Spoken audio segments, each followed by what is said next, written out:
Kepala Dinas Kesehatan Kabupaten Pali, Mudakir menjelaskan, selain adanya penambahan kasus perubahan zona kuning ke zona orange ini, akibat adanya satu kasus positif COVID-19 yang meninggal dunia pada 11 April lalu dan jumlah kasus COVID di Kabupaten Pali sejauh ini telah mencapai 452 orang dan meninggal dunia sebanyak 30 orang. Jadi saat ini kondisi Kabupaten Pali untuk kasus terkonfirmasi positif sudah menunjukkan angka 452.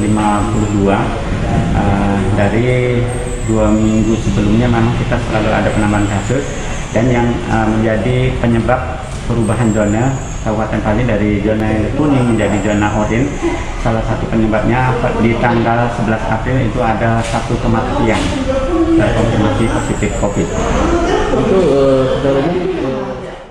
Oleh karenanya, ke depan Pemkab Pali untuk mengubah status orange berencana akan menerapkan PPKM di seluruh wilayah desa dan kelurahan untuk memutus mata rantai penyebaran COVID-19 dan meminta semua pihak menerapkan protokol kesehatan dengan 5M.